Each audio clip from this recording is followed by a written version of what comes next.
Welcome to the 4th of July celebration here at McCurdy Park in Corunna, Michigan, where we're going to see some horsepower, we're going to see some hometown spirit, we're going to see some power tool racing, a castle, and lots of other things. I'm Tara McNamara with American Dream TV, and here in Corunna, Michigan, when we do Independence Day, it's an all-day celebration where everybody knows somebody and everybody shows up. Come on, we got a lot to look at.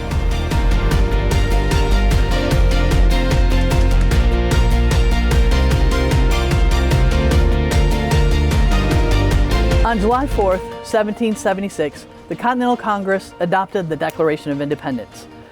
It was the birth of a new nation, based upon the precepts of freedom, self-governance, and unity. 56 men signed that declaration, and when they did, they put their livelihood and their freedom at stake. But for them, it was worth it. Even though the Revolutionary War was fought far from here, the ideals and the beliefs they fought for live on in places like Corunna, Michigan.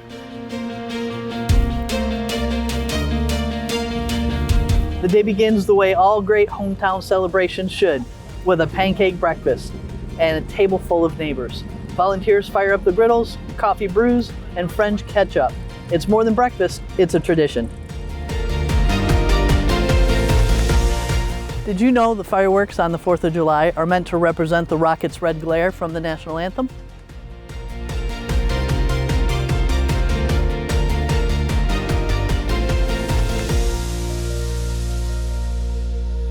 Only in small towns can power tools become race cars. So a little bit of sawdust, some speed, and some duct tape make some serious competition. Welcome to belt sander racing.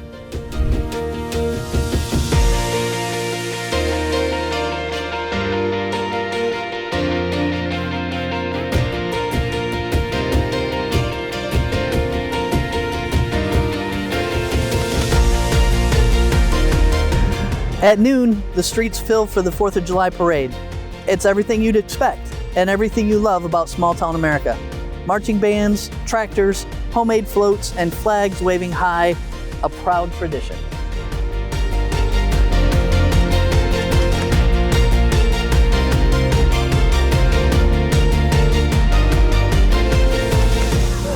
Did you know on the 4th of July, Americans eat about 150 million hot dogs every year, and we spend about $1 billion in fireworks. Trivia.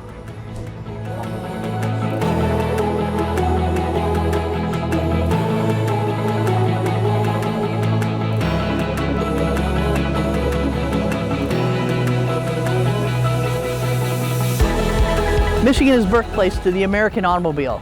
We're home to Ford, GM, and Chrysler, and we're very proud of it.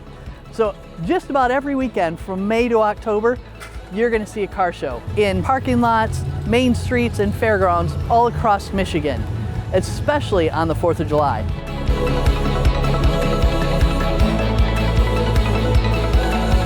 And just a 5-minute drive down the road, we're going to go see Curwood Castle, built by James Oliver Curwood in 1922. Come on, let's go see.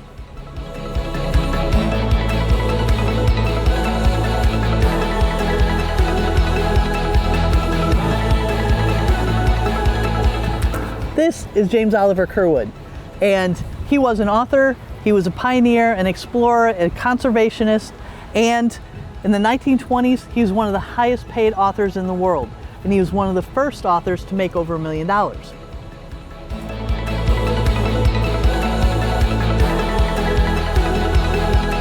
Curwood built his castle right here on the banks of the Owosso River, where he grew up and where the river inspired him. He also designed the castle after a 15th century French chateau. Curwood wrote 33 books, over 200 short stories, and 238 movies.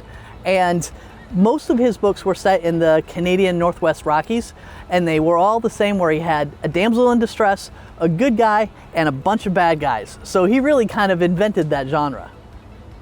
In 1914, Curwood had an encounter with a bear in which he felt the bear spared his life. And that was the inspiration for one of his biggest movies called The Bear.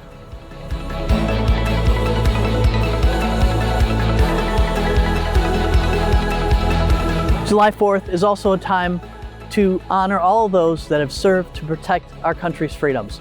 To all those that have served, are serving, and will serve, and to those who have given the ultimate sacrifice, we owe you everything.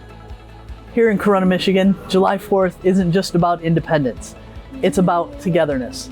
It is a classic car, it's a homemade float, it's a power tool race, or a castle down the street.